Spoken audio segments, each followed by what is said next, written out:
আপনি কি gas book করতে গিয়ে বিভ্রান্তিতে পড়েছেন?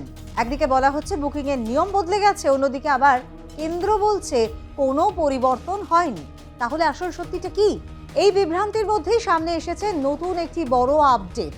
রান্নার গ্যাসের সিলিন্ডার বুকিং এর নিয়ম বদল নিয়ে দেশ জুড়ে যখন উদ্বেগ তৈরি হয়েছে, ঠিক তখনই কেন্দ্রীয় পেট্রোলিয়াম এবং প্রাকৃতিক গ্যাস মন্ত্রক স্পষ্ট জানিয়ে দিল, গ্যাস বুকিং এর ব্যবধানে কোনো বদল করা হয়নি। আগে যা নিয়ম ছিল এখনো সেটাই বহাল রয়েছে। মঙ্গলবার সকালে একটি বিবৃতি প্রকাশ করে কেন্দ্র জানায়, কিছু সংবাদ মাধ্যম এবং সোশ্যাল মিডিয়া যে দাবি করা হচ্ছে গ্যাস বুকিং এর সময়সীমা নাকি বদলে গিয়েছে, তা কিন্তু সঠিক নয়। আর এই ধরনের খবর সাধারণ মানুষের মধ্যে অযথা আতঙ্ক তৈরি করেছে বলেও উল্লেখ করা হয়েছে। কিন্তু প্রশ্ন উঠছে, তাহলে হঠাৎ করে বিভ্রান্তি তৈরি হলো কিভাবে? গ্যাস ডিলারদের একাংশের দাবি, মঙ্গলবারই তাদের কাছে হোয়াটসঅ্যাপের মাধ্যমে একটি নতুন নির্দেশ পৌঁছেছিল। সেখানে বলা হয়েছিল যে সিলিন্ডার বুকিং এর ব্যবধানে পরিবর্তন আনা হয়েছে।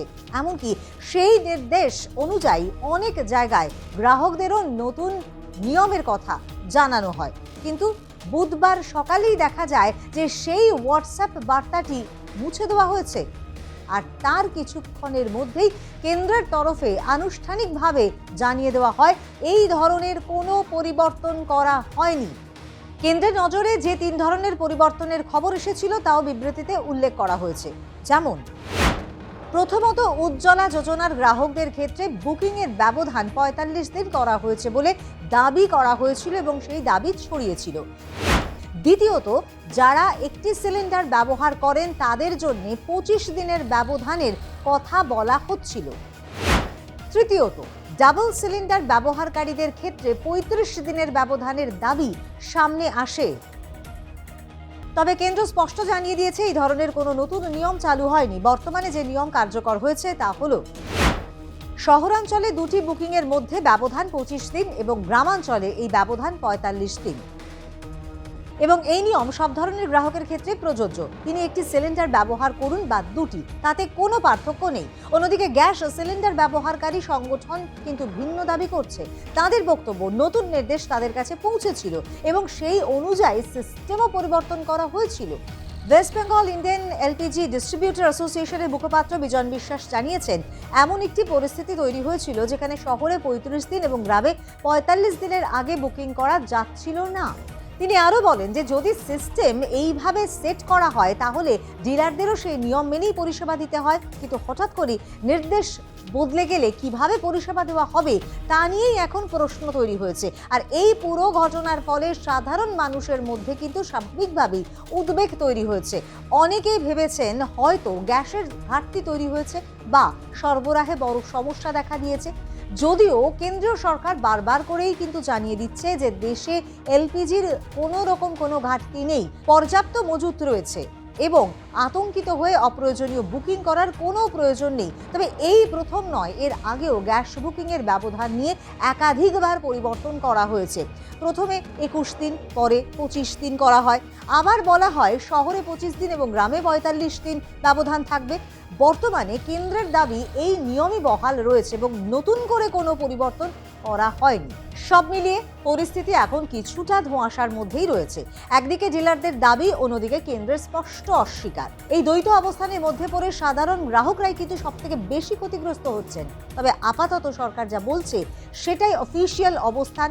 গ্যাস বুকিং এর নিয়মে কোনো পরিবর্তন হয়নি এবং দেশে গ্যাসের কোনো ঘাটতি নেই। আর এই পরিস্থিতিতেই গ্রাহকদের জন্য সবচেয়ে গুরুত্বপূর্ণ বিষয় হলো অযথা আতঙ্কিত না হওয়া এবং প্রয়োজন অনুযায়ী গ্যাস বুক করা। কারণ আতঙ্ক থেকেই তৈরি হয় অতিরিক্ত চাপ, আর সেই চাপই আবার সরবরাহ ব্যবস্থাকে ব্যাহত করে। শিউরে বিধানসভা নির্বাচন।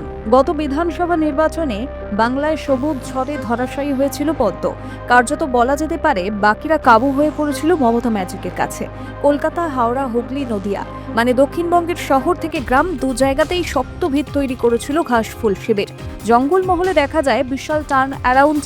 2019-এ জঙ্গলমহলে বিজেপির দাপট থাকলেও 2021-এ ঘুরে দাঁড়ায় তৃণমূল। এই ভোট গত 1 দশকের মধ্যে সবচেয়ে হাই ভোল্টেজ রাজনৈতিক লড়াই ছিল। তৃতীয়বারের জন্য ক্ষমতায় ফিরে মমতা বন্দ্যোপাধ্যায়ের নেতৃত্বাধীন তৃণমূল কংগ্রেস। স্বরাষ্ট্রমন্ত্রী অমিত শাহের আব কি বার 200 পার স্লোগান বুমেরাং হয়ে যায় বাংলায়। বিধানসভা ভোট 2021, মোট আসন 292। তৃণমূল কংগ্রেস পায় 213টি আসন এবং বিজেপি 77টি। 2021 সালের পশ্চিমবঙ্গ বিধানসভা ভোটে রাজ্য জুড়ে তৃণমূল কংগ্রেস ক্ষমতায় ফিরলেও একেবারে ভিন্ন ছবি ধরা পড়েছিল উত্তরবঙ্গে। কোচবিহার থেকে দার্জিলিং প্রায় গোটা অঞ্চল জুড়ে গেরুয়া ঝড় দেখা গিয়েছিল। তাই উত্তরবঙ্গের 8টি জেলা এখন কার্যত তৃণমূল বিজেপির কাছে অস্তিত্বের লড়াই। পাহাড় থেকে ডুয়ার্স তরাই সর্বত্রই গেরুয়া ঝড়ের গতিবেগ আরও বাড়াতে বিশেষ রণকৌশল নিয়েছে বিজেপি। বিশেষ করে চা বলয় এবং রাজবংশী ভোট ব্যাংককে নিজেদের দিকে টানতে মরিয়া মোদি শাহের সেনাপতিরা। আগের বিধানসভা ভোটের দিকে নজর দিলে বোঝা যায় বিজেপি এখানে বেশ ভালো মতোই শক্ত ঘাঁটি তৈরি করেছে। উত্তরবঙ্গের 54টি আসন বাংলার ভোটে যা বিশেষভাবে তাৎপর্যপূর্ণ। পাহাড় বনাম সমতল নিয়ে এই 54টি আসন। এখানে একটা ইস্যু নয়, বেশ কয়েকটি ইস্যু বিশেষ নজর কাড়ে উত্তরবঙ্গে। গোর্খাল্যান্ড ইস্যু, আঞ্চলিক দলগুলির প্রভাবও বিশেষভাবে প্রভাব ফেলে এখানে। অন্যদিকে চা বাগানের শ্রমিক সমস্যা। বাংলার ভোট মানেই এক লড়াই, যা অনেকটাই নির্ভর করে উত্তরবঙ্গের এই 54টি আসনের ওপর। এক নজরে দেখে নেওয়া যাক 2021 বিধানসভা ভোটে উত্তরবঙ্গের ফলাফল। 2021 বিধানসভা ভোট, উত্তরবঙ্গের 54টি আসন। বিজেপি পায় 30টি আসন, তৃণমূল পায় 23টি, নির্দল 01। এবার দেখে নেওয়া যাক জেলা ভিত্তিক তৃণমূল এবং বিজেপি কেমন ফলাফল করেছিল। 2021 বিধানসভা ভোট, কোচবিহারে 9টি আসন। বিজেপি পায় 7টি, তৃণমূল পায় 2টি।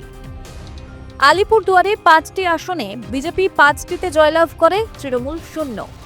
জলপাইগুড়িতে 7টি আসন, বিজেপি পায় 4টি, তৃণমূল পায় 3টি। দার্জিলিংয়ে 5টি আসনে বিজেপি 5টিতেই জয়লাভ করে, তৃণমূল 0। কালিম্পং 1টি আসন, বিজেপি 0, তৃণমূল 0।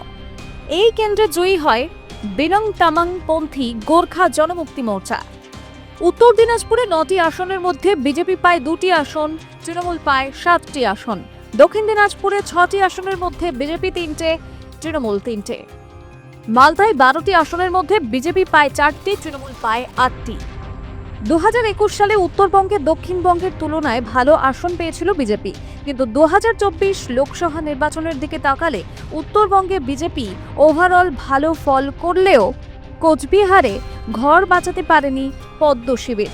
হারতে হয় কোচবিহারে, যেখানে বিজেপির প্রার্থী ছিলেন বিদায়ী সাংসদ ও কেন্দ্রীয় মন্ত্রী নিশীথ প্রামাণিক। এক নজরে দেখে নেওয়া যাক 2024 লোকসভা নির্বাচনে উত্তরবঙ্গের ফলাফলের দিকে। লোকসভা ভোট 2024, উত্তরবঙ্গের 8টি আসনের ফল। কোচবিহারে Trinamool, Alipurduar BJP, Jalpaiguri BJP, Darjeeling BJP, Raiganj BJP, বালুরঘাটে বিজেপি, মালদা উত্তর বিজেপি, মালদা দক্ষিণ কংগ্রেস। এবার এক নজরে দেখে নেওয়া যাক লোকসভা নির্বাচনে বিধানসভা ভিত্তিক কেমন ফলাফল হয়েছিল উত্তরবঙ্গে। লোকসভা নির্বাচন 2024 বিধানসভা ভিত্তিক ফল। তৃণমূল কংগ্রেস 192টি আসন পায় এবং বিজেপি 90টি, কংগ্রেস 11টি, বাম 1টি। উত্তরবঙ্গ 2021-এ দেখা গিয়েছিল রাজ্যের একাংশে আলাদা রাজনৈতিক স্রোত তৈরি হতে পারে। এই ফলাফল 2026-এর আগে বড় বার্তা দেয় অবশ্যই। বিজেপির জন্য উত্তরবঙ্গ ধরে রাখা জরুরি। অন্যদিকে তৃণমূলের জন্য এই অঞ্চল পুনর্দখল সবচেয়ে বড় চ্যালেঞ্জ। 2021-এর ভোটে উত্তরবঙ্গ শুধু ফলাফল দেয়নি, দিয়েছে রাজনৈতিক বার্তা। বাংলার রাজনীতি একমুখী নয়, অঞ্চল ভেদে বদলায় সমীকরণ। তাই 2026-এর ভোটের আগে উত্তরবঙ্গের দিকে বিশেষ নজর তৃণমূল সুপ্রিমোর। উত্তরবঙ্গ দিয়েই তার প্রচার পর্ব শুরু। উত্তরবঙ্গ থেকে প্রচার শুরু করে সংগঠনকে আরও শক্তিশালী বার্তা দিতে চাইছে তৃণমূল। উত্তরবঙ্গের মানুষের সঙ্গে আরও মিশে যেতেই এই সফর। ব্যুরো রিপোর্ট, আর প্লাস নিউজ।